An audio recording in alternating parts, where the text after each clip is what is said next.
I'm interested in health innovations because I want to be in a position to not only create but come up with something that I can see it making an impact out there. I've been involved in discussions about coming up with quality healthcare. It's something that I'm really passionate about and it generally makes me happy.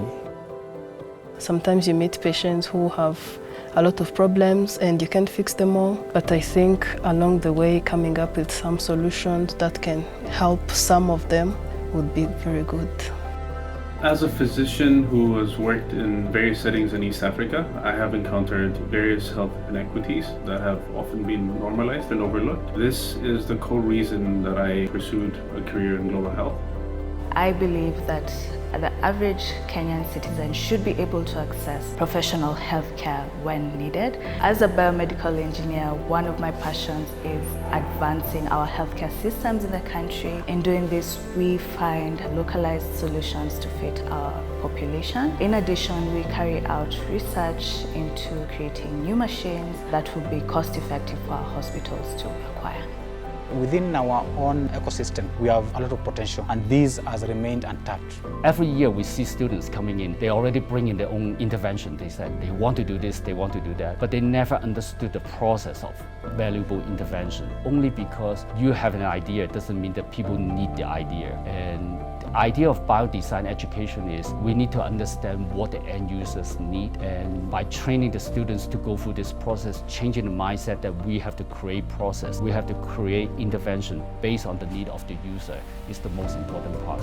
To learn that there is a process to innovating in the medtech space, and more than that, I have learned that it's possible for anyone to be an innovator because there's a roadmap and a book to it. And I'm glad that Biodesign is bringing that to East Africa, where it's going to be empowering a lot more intelligent and capable young people and walk them through this biodesign process. At Stanford Biodesign, we are very proud of our tradition of enabling medical device and health technology innovation. We believe that we have a methodology that enables innovators to develop user-centric, patient-centric solutions anywhere in the world. We're extremely excited about the East Africa Biodesign program because it allows us to share this methodology with a new region, with new partners, and enable local innovation for local needs and to benefit patients everywhere.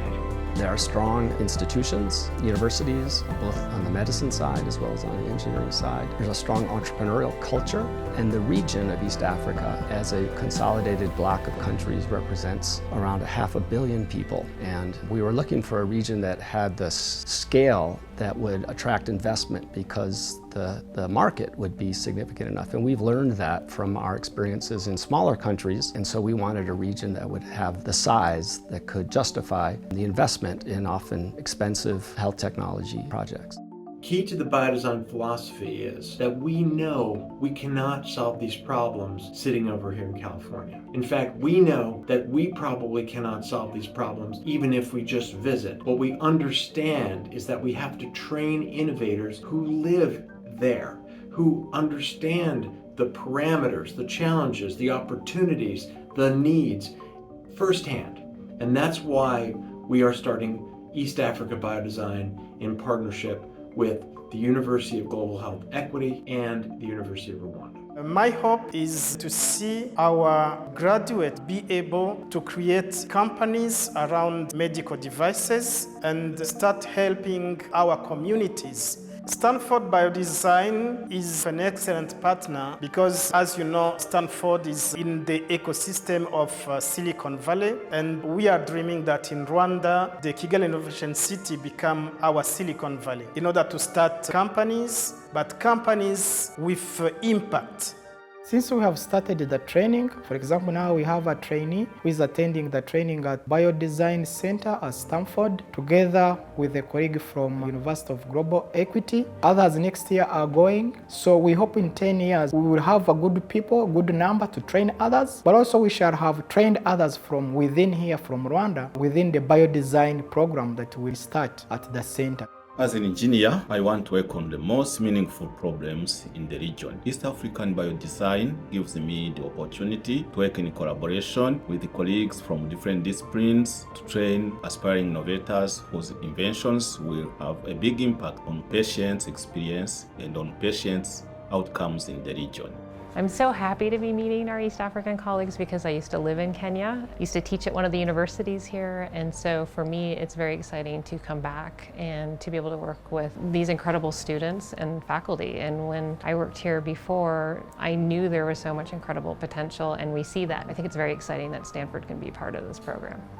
The Stanford Biodesign program, being at the front end of the innovation process, sort of the needs finding, immersion into the clinical arena, will really set the stage well for making sure that we are developing and designing the right products. What is really exciting about that is, as Availgrow Africa is coming in to take on startups that we're going to commercialize, it will be wonderful to know that a lot of work has been done in really understanding the needs of the patients, the needs of the healthcare institutions, so that whatever product is being developed and that we're helping to commercialize is something that has been very clearly thought through. I think also the building of that capacity among our entrepreneurs, our engineers, our clinicians is just going to be something that's really going to help the whole ecosystem, the whole healthcare innovation ecosystem.